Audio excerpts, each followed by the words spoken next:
Hello beautiful, welcome back to Nat's Beautiful Life. Today I'm going to be sharing with you my book chat on The Silent Patient by Alex Michaelities.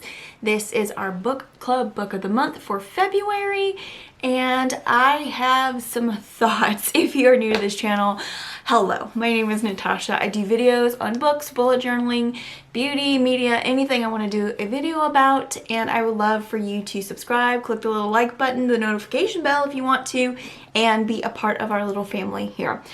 There's information down below about the Girls Night Out Book Club.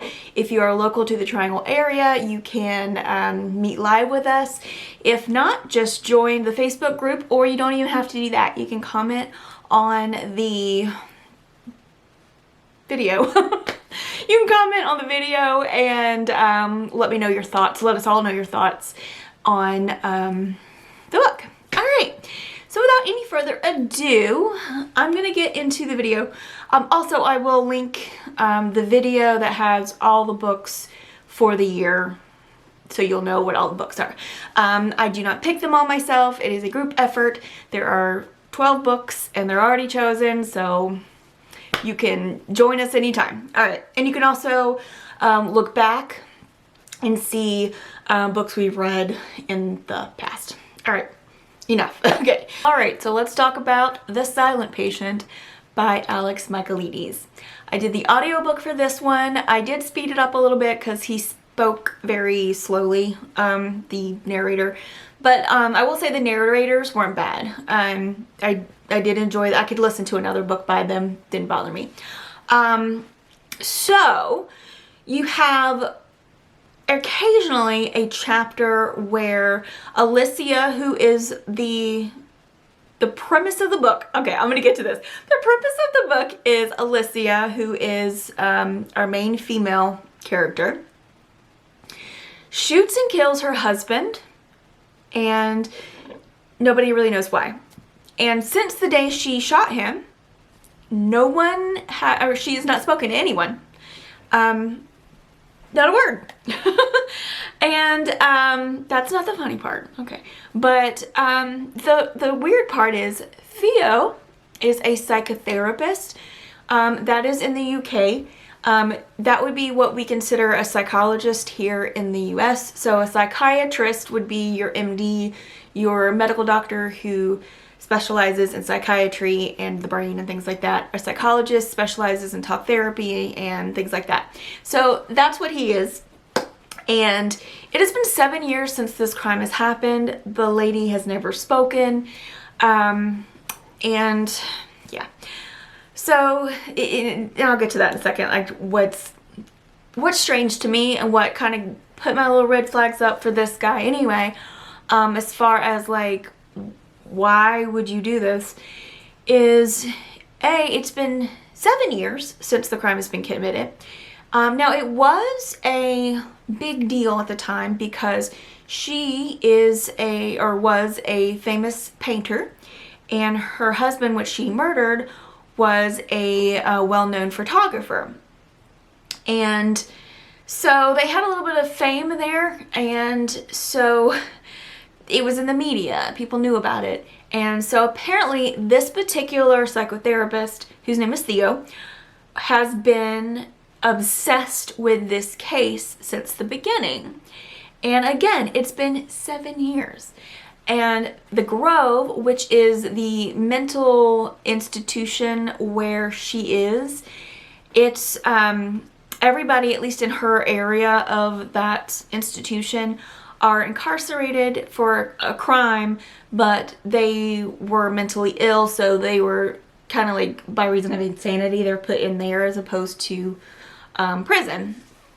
But so 7 years later, I keep saying that, an opening comes up for a psychotherapist in the Grove, and he applies, which makes no sense because again, is he still obsessed all this time? And two, the Grove is on the verge of closing. Like, it could shut down at any moment. There's been restructuring done. There's, it's just a lot. And so if this place closes, he doesn't have a job. here's the other weird thing that you'll notice right away once he gets in there. So there's another psychotherapist there who is a lovely lady, it seems. She sees patients. She sees group therapies. She does group therapies. She sees individual patients. She's always seeing patients. He only sees Alicia. That's it. That's it. And so I thought that was strange. The main voice you hear is Theo. And what I do like about this audiobook, the narrators, a female does Alicia's voice when she's like, it's like diary entries, and a male does Theo's voice. So that's nice. But so every now and then there is a diary entry by Alicia, and she's writing about her day or her feelings and her husband, and you can tell she really loves her husband.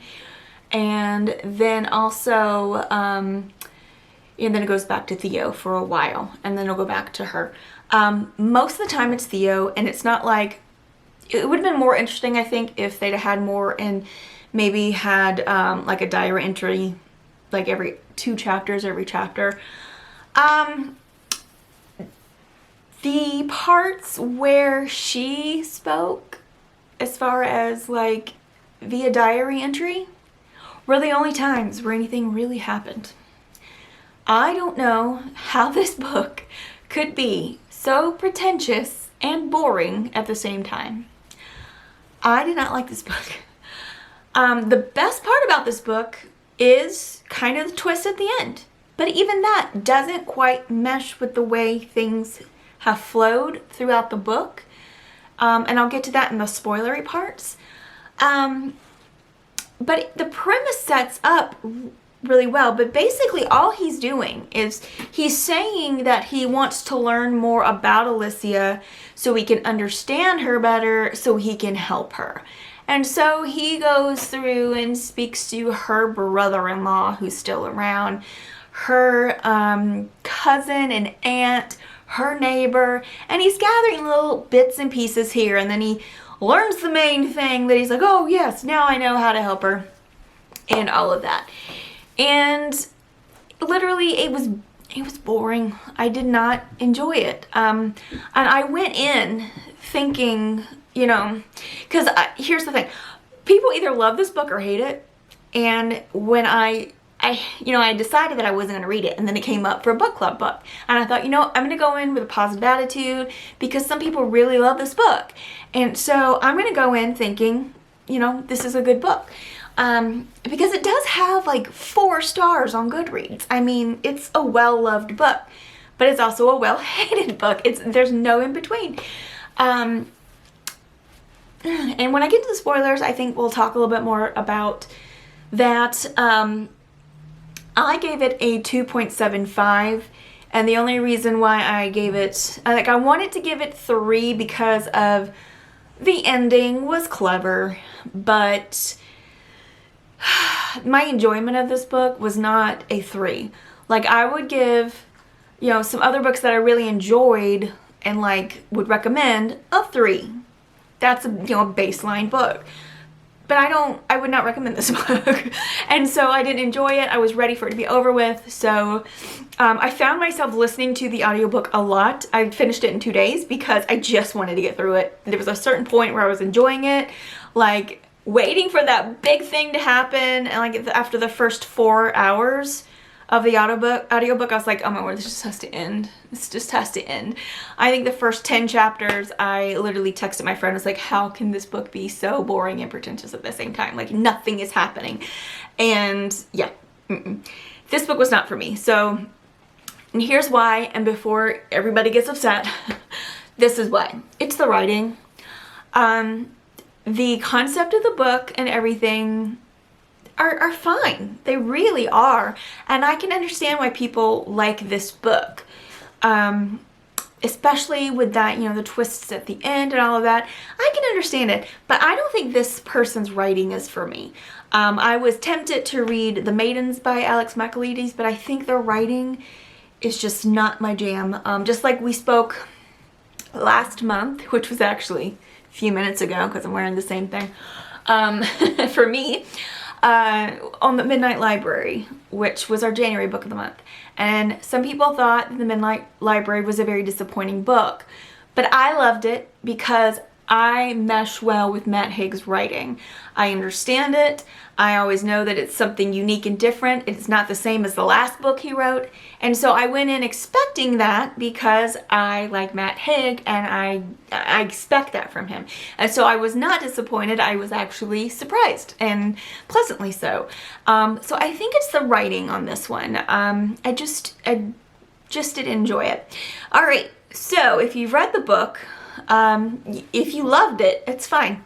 Talk about it, what you loved about it in the comments below. If you also didn't enjoy it, comments below. But we're going to go into some spoilers. So if you haven't read the book and you want to read it, you can click out and come back whenever you've read it. If you want to be spoiled or you have read it, then stick around. Okay, let's talk about a couple things.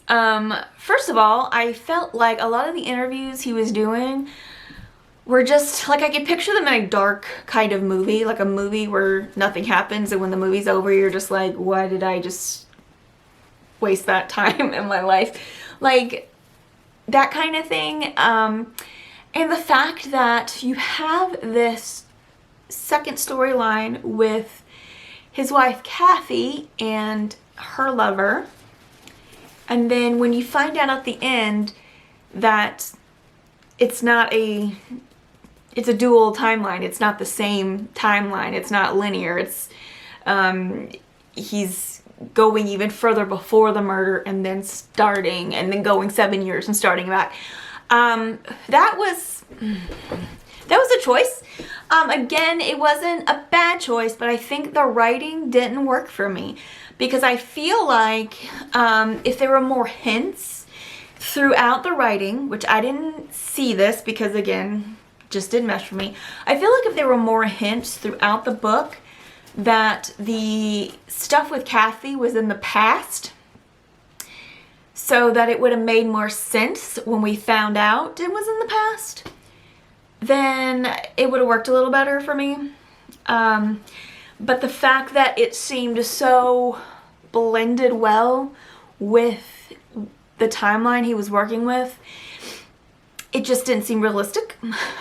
And then also, the fact that he was the person who tied her up and stayed her with her hours, and she says, or she mentioned, like, he did things or something. What? Like, it didn't make any sense. And then the fact that he, as a psychotherapist, did this without any knowledge of this person, without any knowledge of her background or her thoughts or how it would affect her or what she would do. Stupid, and offensive. Okay, if you are a psychologist, you should be like, that guy's an idiot. And then the fact that, you know, he didn't intend for her to kill him. He just intended to do this extremely traumatizing thing that actually could have brought them closer together in another way, or made her see that he's a jerk, you know, and leave, or do what she did and kill him. I just, it didn't mesh with everything else. However, they did get me a couple times, because at first I'm thinking maybe it was Christian, and then the other time I was thinking maybe it was, what was that nurse? Because remember, at the beginning of the book, I was thinking, oh, it was that guy, like towards the end when he starts talking about how he catches him, like selling drugs or something. He talked about how he was in love with another woman and he followed her, and then she told him no, and then he moved on with his life, and I was thinking, oh, it was her. And no, it was like they were trying so hard to pin it on Christian and on, I think it's Yuri, and him, like really trying to, you know, turn your attention to him so obviously that when it was him, you're like, oh, okay, that makes sense now that that all of a sudden, completely out of character for Yuri, he does this. Like, he's supposed to be like the best guy in the whole world, and then you make him a bad guy. And then Christian, he's kind of a dick the whole time, excuse my French. But it was just like kind of a thing. And then the fact where, you know, she knows she's gonna die, or she knows something's gonna happen, and so she's trying to write as quickly as she can. This book just didn't do it for me. I don't know. What do you guys think? Maybe you really enjoyed it. Maybe you thought it was a great twist. Maybe it worked for you. Maybe you saw things that I didn't. So it's possible that there were some hints that I didn't see about, so the thing with Kathy might have been the past versus the present. If you saw any of those, please put those in the comments below, because I didn't see any of them. Again, what do I know? But also, I'm really kind of ticked at her husband, who she did kill, but I'm kind of ticked that he didn't believe her when she's like, someone's following me. You know, someone is, yeah, I know she had some mental issues, but when someone's completely, like, continually telling you, someone's following me, and then he's so bothered and he's having an affair with another woman, whatever. I didn't enjoy this book. Again, I think the main thing for me, not necessarily the storyline, but the writing. So I don't think that I'll be picking up another Alex Michaelities book unless I'm forced to back a book club. Alright, so that is it. Again, let me know your comments, your thoughts, your feelings about the book, how it made you feel down below. Again, if you loved it, I'm glad that you loved it and you read it, because, I mean, I'm glad you read something you loved. Tell me why in the comments below. If you hated it, tell me why in the comments below. It's fine. We all have different tastes, and we all can like and hate different things. Alright, again, that's it. I will see you next time right here on Nat's Beautiful Life.